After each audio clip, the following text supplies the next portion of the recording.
It's about the view. It's become like a medical hospital that displays human misfailure. Like it's like here, let's look at this political oddity.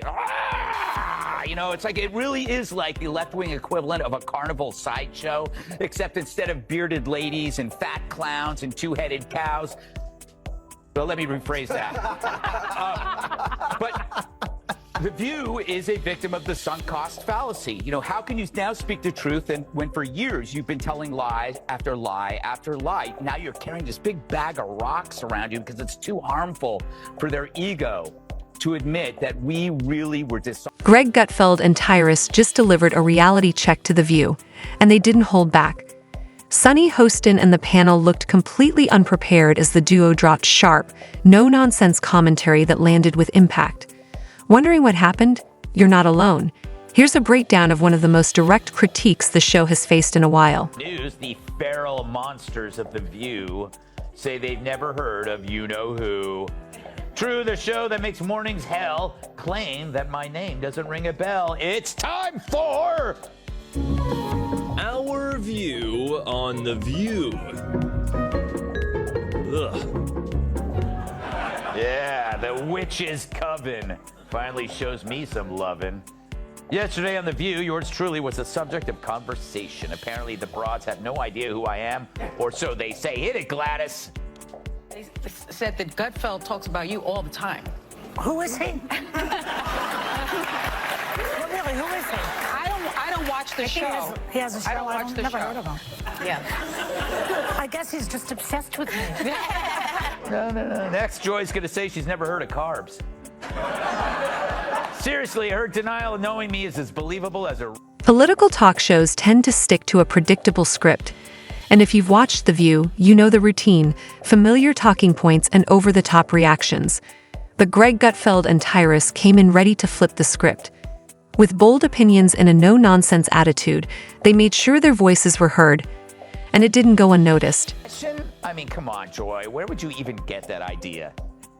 Like Joy Behar's face, it's looking worse and worse by the day. More full of crap than Joy Behar after a night of scotch and Taco Bell. Her being named Joy is like me being named ugly. Joy wasn't there on the show. Apparently Mondays are her days off when she feeds in the pasture. It now smells like a humid day inside Joy Behar's moo-moo. The motives stink worse than Joy Behar's jog bra.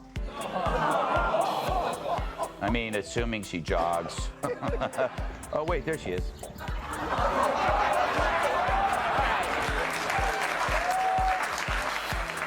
She has a point. Maybe I am obsessed, but some people are obsessed with Bigfoot, and they don't get to see him on TV every hour. With sharp, deliberate hits, they took apart The View's usual spin, leaving the hosts struggling to keep up. And here's the kicker, they did it all from a distance. It was like watching The View come undone, without all the usual drawn-out chatter. Just stunk up The View. The Bidens joined The View this morning for the entire hour. The audience was caught off guard, but knew something was up when they saw a dozen Secret Service agents and 2 embalmers. There were a few awkward moments, though, when a confused Joe asked if he could bid on the showcase. But was he surprised? Here's the deal with Greg Gutfeld. He doesn't need a live studio audience to take on anyone's argument. His podcast is a no-holds-barred space where strong opinions are shared straight up. No scripts, no rehearsed responses, just honest, off-the-cuff takes. In one standout episode, Greg, using his sharp wit and perfect timing, targeted The View, a show known for its progressive stance, but often stuck in repetitive debates that can confuse viewers. Sure, all that, and the price of butter. Sunny gets the game ball. If it wasn't for her, asking that question, it might have been a closer election. But when oh no, nothing really comes to mind, I was like, cha-ching. Listen, they're bitter, they're angry, they're entitled. They also should be, this should have been a reset for everyone who pushed lies and misinformation for the last, they called him Hitler, they call these things, America rejected them. And instead of coming back and saying, we lied, they instead are now doubling down. So let her keep doing it, because if she keeps that up, we're gonna keep getting the Senate and probably the House and the White House, because people see right through your lies. So keep doing what you're doing. Game again. In Greg Gutfeld's world, Taking on The View was like throwing fresh fuel onto a firestorm of opinions. It doesn't just spark reactions, it turns into pure entertainment. His humor is sharp and direct. He doesn't settle for snark. He calls out what he sees as contradictions in their arguments. Whenever the show repeats the same talking points, Greg fires back with bold and timely responses. But it's not just about the jokes. He's challenging what he sees as a media machine that claims to represent everyone but often sticks to one side. In today's tricky media climate, speaking up with a different view can feel risky. Greg, with his usual fire, went after what he sees as the show's overuse of political correctness. They talk a lot about inclusion, but often shut down ideas that don't match their own. The irony, while pushing for open-mindedness, real debate rarely happens. It's like their version of discussion is two people on the same team arguing over the same plan. The tension?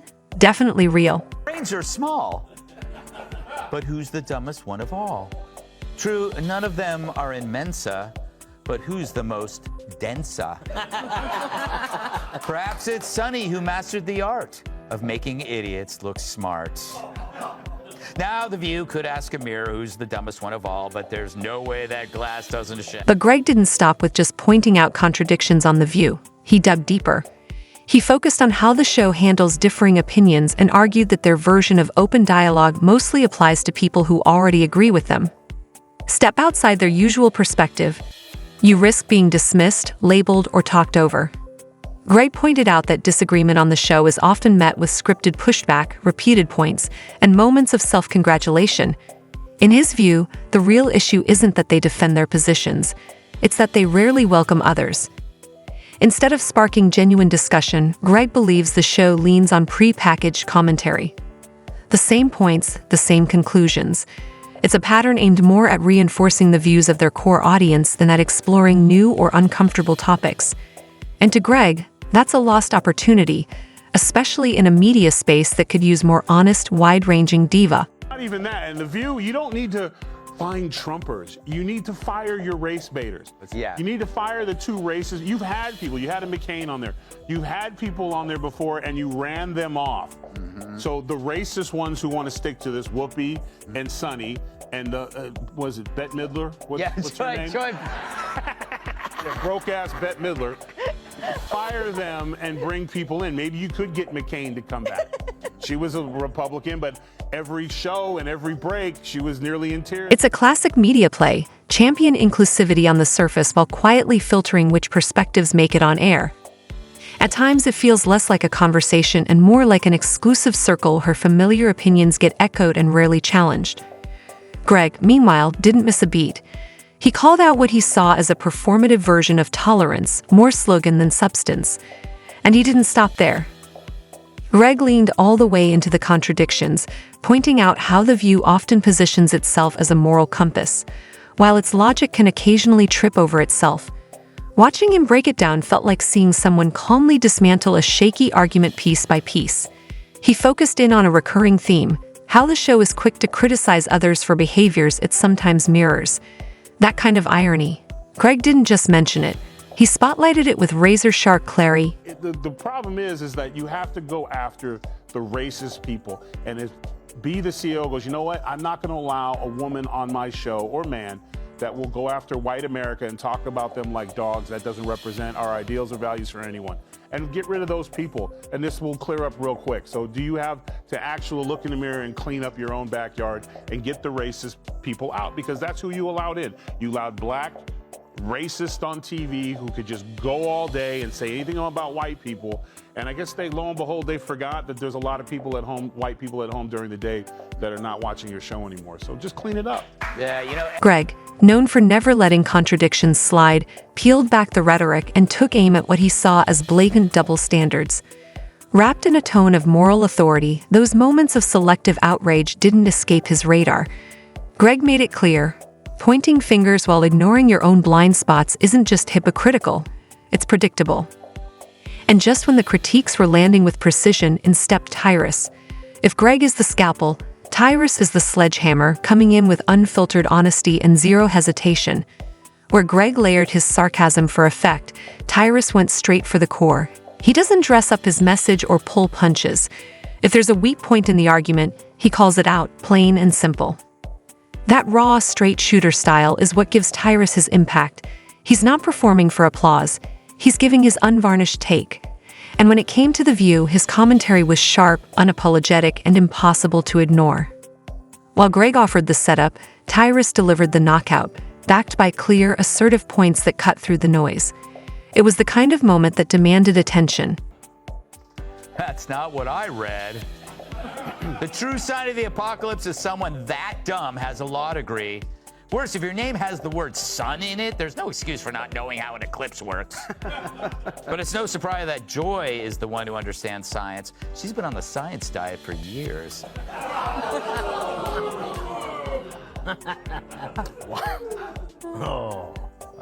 They're turning on me.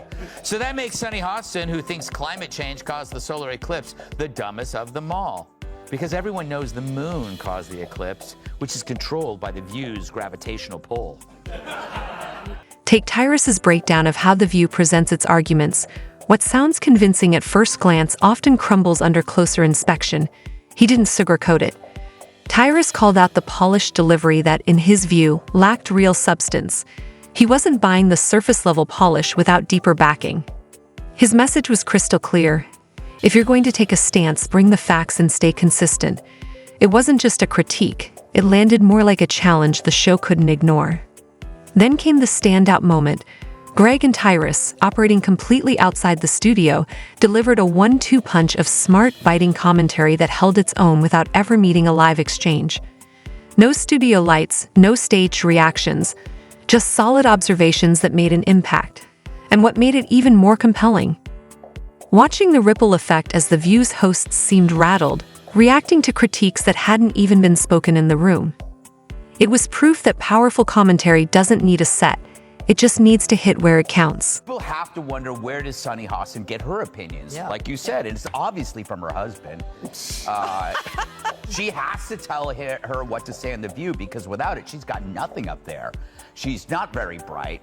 But the problem with her is that she went full racist. She injected skin color into a fairly generic behavior seen in all spouses. Regardless of skin color, people marry, they listen to each other, they have something in common with them, they share their political views. She just didn't want to upset her husband by saying her husband makes her do everything, and then she'd have to accuse him of being a racist. Because if he told her that this is what white women do, then he's a racist. The real impact wasn't just in the jokes, it was in exposing the deeper inconsistencies at play. Greg Gutfeld and Tyrus weren't simply cracking wise, they were pointing out patterns in how The View shapes its narrative. This wasn't a personal takedown, it was about the overall tone and direction of the show.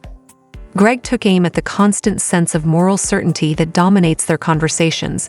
He highlighted the narrow lens through which discussions often unfold and mocked the way outrage can come off as scripted rather than spontaneous. It felt like watching the same cycle repeat. Plenty of reaction, but little evolution in thought. Greg's style served as a sharp contrast, reminding viewers that true openness means welcoming opposing views, not just echoing the same ideas. Without that, all the talk about inclusion starts to ring hollow. And then came Tyrus with the knockout. Where Greg offered humor with insight, Tyrus brought hard truths with no filter. His delivery was blunt, clear, and impossible to brush off, cutting straight to the core of what many viewers had already been thinking. His obsession with race gets thrown back in her face. Today's video comes to us from Sunny Hostin. Sounds like a town. We're in Sunny Hostin. She was on PBS's Finding Your Roots, a show dedicated to researching celebrity ancestry. For context, Sunny is a staunch supporter of reparations and has made a fortune spewing nonsense about white privilege and racial justice. Well, turns out she's not as oppressed as she claims she is. She's actually the descendant of slave owners. Sausage maker Johnsonville is recalling more than 42,000 pounds of pork sausage for possible contamination with plastic fibers. Fortunately, authorities were able to track all 42,000 pounds to a single location in New York City. Tyrus called out a familiar pattern on The View. The show often leans into themes of struggle and moral high ground, yet sidesteps the contradictions within its own stance.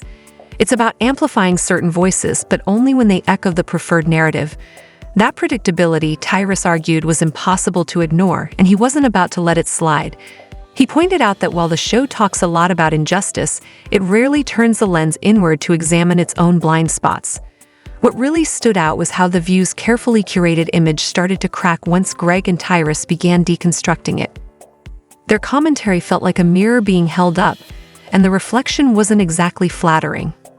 The hosts, usually confident and composed, seemed caught off balance, like they hadn't anticipated this kind of pushback. You could sense this shift as Greg and Tyrus dismantled the familiar talking points with sharp, focused critique.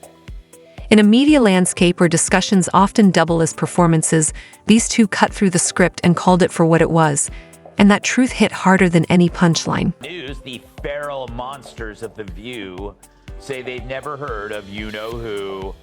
True, the show that makes mornings hell claim that my name doesn't ring a bell. It's time for... Our view on The View. Ugh. Yeah, the witch's coven finally shows me some lovin'. Yesterday on The View, yours truly was the subject of conversation. Apparently the broads have no idea who I am, or so they say. Hit it, Gladys. They said that Gutfeld talks about you all the time. Who is he? Well, really, who is he? I don't watch the show. He has a show. I don't watch the never show. heard of him. Yeah. I guess he's just obsessed with me. No. Next, Joy's gonna say she's never heard of carbs. Seriously, her denial of knowing me is as believable as a... The hosts of The View looked visibly unsettled, caught in contradictions they clearly weren't ready to confront.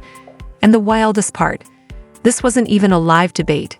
No face-offs, no dramatic pauses. Greg and Tyrus delivered their critique from a distance, and still, it hit with full force. The impact was immediate. Known for their fearless takes, Greg and Tyrus didn't just ruffle feathers, they sent shockwaves through the usual scripted discourse. They weren't looking for viral soundbites or easy jabs. They went straight to the core, calling out deeper inconsistencies and posing tough questions that couldn't be brushed aside. What made it all stand out was their refusal to let any show, no matter how established, claim the moral high ground without challenge. In the end, The View wasn't just met with criticism, they faced a reality check. Greg and Tyrus didn't show up to argue, they showed up to dissect, to expose, to provoke real thought. And they managed it all without ever setting foot in the studio. Their message rang loud and clear: no platform is above critique. So to The View, next time Greg and Tyrus have something to say, it might just spark more than a reaction.